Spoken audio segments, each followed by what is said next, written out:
ያለ ጋብርኤል ማጋሌሽ መጫወት ለምደናል ሲሉ አሰልጣኝ ሚኬል አርቴታ በጋዜጣዊ መግለጫቸው ተናግረዋል። ብዙ የአርሰናል ደጋፊዎች አርሰናል ያለ ማጋሌሽ ይቸገራል እያሉ ቢያስቡም አርቴታ ግን የለም፣ ምንም የምንቸገረው ነገር የለም፣ ያለ ጋብርኤል ማጋሌሽ መጫወትን ለምደነዋል ሲሉ እንግዲህ በጋዜጣዊ መግለጫቸው ተናግረዋል። እንግዲህ ባለፈው ዓመት ከባድና ትልቁ የውድድር ዘመን ላይ እንደዚሁም በትልቁ የሻምፒዮንስ ሊግ መድረክ ጭምር ያለ ጋብርኤል ማጋሌሽ በጃኮቭ ኪዮርና በሳሊባ ተጫውተን ድንቅ ጊዜን አሳልፈናል ያሉ ሲሆን ያለ ማጋሌሽ መጫወትን ለምደናል። ስለዚህ አሁንም ከባለፈው ልምዳችን ተነስተን ጨዋታዎችን እናሸንፋለን ሲሉ ነው የተናገሩት። በነገራችን ላይ ባለፈው ዓመት እንደምታስታውሱት ማጋሌሽ በተጎዳባቸው ጨዋታዎች እጅግ ትልልቅና በተለይም በሻምፒዮንስ ሊጉ በጃኮቭ ኪዮር ያለ ማጋሌሽ አርሰናል ረጅም ርቀት መጓዙም ይታወሳል። ታዲያ አርቴታ በወቅቱ ያኔ የማጋሌሽ ጉዳት ሲገጥመን ቡድኑ ሁኔታውን በጥሩ መልክ አልፎታል ያሉ ሲሆን አሁንም በተመሳሳይ መድገም አለብን ሲሉ ለአርሰናል ተጫዋቾች አሳስበዋል ማለት ነው። አርሰናል የጋብርኤል ማጋሌሽን ቦታ የሚተካ ጥሩ ተጫዋቾች አሉት። ሂንካፔ፣ ሞስኬራ፣ ካላፊዮሪ ጭምር የሱን ቦታ መሸፈን ይችላሉ።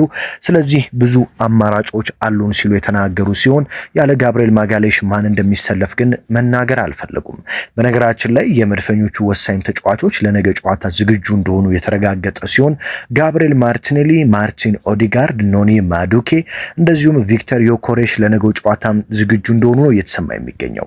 በተለይም ቪክተር ዮኮሬሽ በነገው ጨዋታ ቋሚ ሆኖ የመጀመር እድሉ ሰፊ እንደሆነ የተሰማ ሲሆን ማርቲኔሊ፣ ማዱኬ ደግሞ እንደዚሁም ኦዲጋርድ በተቀያሪ ወንበር ላይ ሆነው ተቀይረው በመግባት ለሰሜን ለንደን ደርቢ ተጠባቂ ጨዋታ ግልጋሎት ይሰጣሉ ተብሎም ይጠበቃል። አርቴታ ከጉዳት ማን የተመለሰው ንገረን ተብሎ በጋዜጠኞች ሲጠየቅ አልነገራችሁም፣ ሰርፕራይዝ ነው፣ ሜዳ ላይ ትመለከቱታላችሁ ሲሉ መናገራቸው ትልልቅ ተጫዋቾች መመለሳቸውን ያሳያል።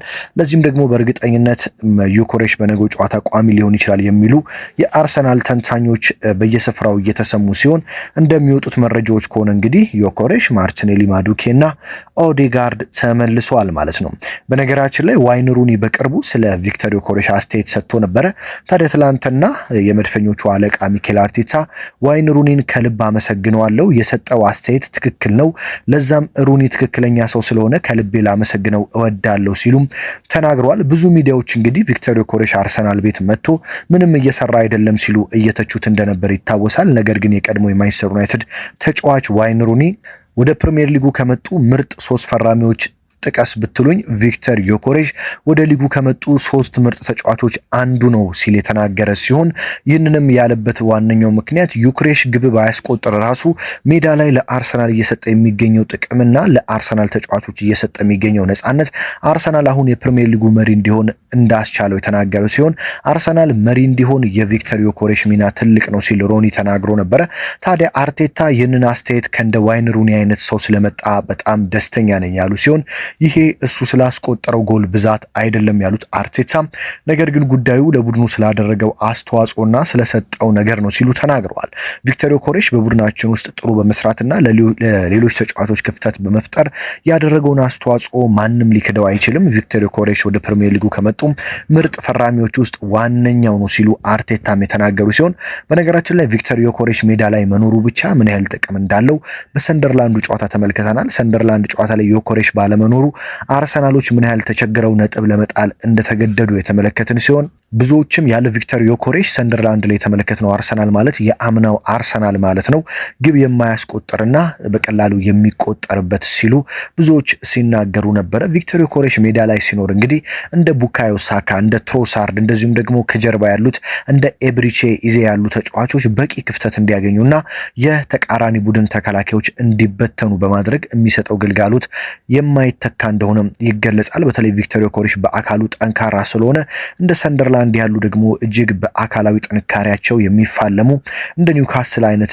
የመሳሰሉ በኃይል በተቀላቀለ የሚጫወቱ ቡድኖች ላይ ምን ያህል አስፈላጊ እንደሆነ መመልከት ይቻላል። ስለዚህ ቪክተር ዮኮሬሽ ለነገው ጨዋታ የሚመለስ ከሆነ ለአርሰናሎች ትልቅ ጥቅም የሚሰጥ ይሆናል ማለት ነው። በሌላ በኩል የቶተናሙ አሰልጣኝ ቶማስ ፍራንክ ቡድናቸው በሰሜን ለንደን ደርቢ ጨዋታ ላይ የቆመ ኳስ ፍልሚያ ላይ የበላይ ለመሆን እንደሚጫወት ተናግረዋል። አርሰናልን የቆመ ኳስ ላይ እንዲበልጠን ከፈቀድን ሲሆንለት አብቅቶልናል። ስለዚህ አርሰናሎች ከኮርናም ሆነ ከቅጣት የቆመ ኳስ እንዳይጠቀሙ ማድረግ አለብን ያሉ ሲሆን ጨዋታው የቆመ ኳስ ፍልሚያ እንደሚሆን እርግጠኛ ነኝ። እነሱን የቆመ ኳስ ላይ ካሸነፍናቸው ጨዋታውን እናሸንፋለን እርግጠኛ ነኝ ሲሉ ተናግረዋል።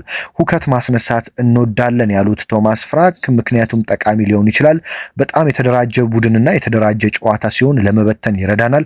ስለዚህ አርሰናሎች ላይ ሁከት ፈጥረን ሀሳባቸውንና ስሜታቸውን ለመበታተን ነው የምንሞክረው ሲሉ የተናገሩ ሲሆን ይህንን ባንወድም አርሰናል የሊጉ መሪ ነው፣ ጥሩ የውድድር ዘመንም እያሳለፉ ይገኛሉ ሲሉ እንግዲህ ቶማስ ፍራንክ ተናግረዋል። እንደዚሁም ደግሞ ለቶትንሃም በአመት ውስጥ ከሁሉም ጨዋታዎች በላይ አስፈላጊ የሆኑ ጨዋታዎች አሉ። እሱም ከአርሰናል ጋር በሜዳችን እና ከሜዳችን ውጪ የምናደርጋቸው ጨዋታዎች ናቸው ያሉት ቶማስ ፍራንክ ከአርሰናል ጋር የምናደርጋቸው እነዚህ የፕሪሚየር ሊግ 2 ጨዋታዎች ለቶትናም ደጋፊዎች ምን ያህል አስፈላጊ እንደሆኑ እናውቃለን ሲሉም ተናግረዋል። በሌላ በኩል ኢብሪቺዜን ለማስፈረም ፈልጋችሁ ወደ አርሰናል በመሄዱ ምን ተሰማችሁ ተብለው የተጠየቁት ቶማስ ፍራንክ ኢዜ ደግሞ ማን ነው ሲሉ እንግዲህ አዝናኝ ምላሻቸውን ሰጥተዋል ማለት ነው። ስለዚህ የነገው ጨዋታ እጅግ አጓጊ እንደሚሆን ከነዚህ አሰልጣኞች ንግግር መረዳት ይቻላል። በተለይ ቶማስ ፍራንክ በብሬንፎርድ ያሉ አርሰናልን ምን ያህል ያስቸግሩት እንደነበረም ይታወሳል።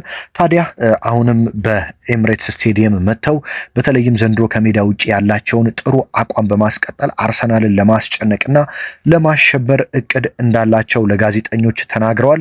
በእርግጠኝነት የምነግራችሁ ከአርሰናል ሜዳ ነጥብ ይዘን እንወጣለን ሲሉ መናገራቸውም እንግዲህ ጨዋታው ምን ያህል ትኩረት እንደሰጡት የሚያሳይ ነው። ስለዚህ አርቴታ ለዚህ ምን ያህል ምላሽ ይሰጣሉ? ሰርፕራይዝ ያሉ ተጫዋችስ ማን ነው? እነማን ናቸው ከጉዳት ተመልሰው ነገ ምሽት አርሰናልን ለግልጋሎት የሚሰጡት የሚለው እንግዲህ በብዙዎች ዘንድ በጉጉት የሚጠበቅ ነው። በተለይ ሲቲ በኒውካስትል ነጥብ የሚጥል ከሆነ አርሰናል የነገውን ጨዋታ አሸንፎ ነጥብ ለማራቅ ይጠቀምበታል።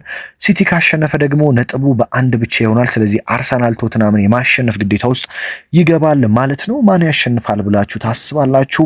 ሀሳብ አስተያየታችሁን ኮመንት ላይ አስቀምጡልኝ። ሀገር ውስጥ ከባህር ማዶ ናችሁ ቤተሰብ የሆናችሁትን ከልብ እያመሰገንኩኝ በየዕለቱ እንግዲህ ወሳኝ አጫጭር ስፖርት መረጃዎችን እንዲህ በአማረ መልኩ ወደ እናንተ ማድረሴን እቀጥላለሁ። ሰብስክራይብ ያላደረጋችሁ ሰብስክራይብ በማድረግ ቤተሰብ እንድትሆኑ በአክብሮት እየጋበዝኳችሁ እንግዲህ ከውጤት በኋላ ደግሞ ከአርሰናልና ቶትናም ጨዋታ በኋላ ምን ተፈጠረ የሚለውን ወደ እናንተ በቀጣዩ ጥንክሬ የማደርስ ይሆናል ማለት ነው። በሌላ ወሳኝ ጥንክር በሌላ ወሳኝ ስፖርታዊ መረጃ እስከምንገናኝ ድረስ ይህ ቪዲዮ ለበርካቶች እንዲደርስ ላይክ፣ ሼር ማድረግ አይረሳ። በያላችሁበት ታዲያ ሰላም ተመኘሁላችሁ።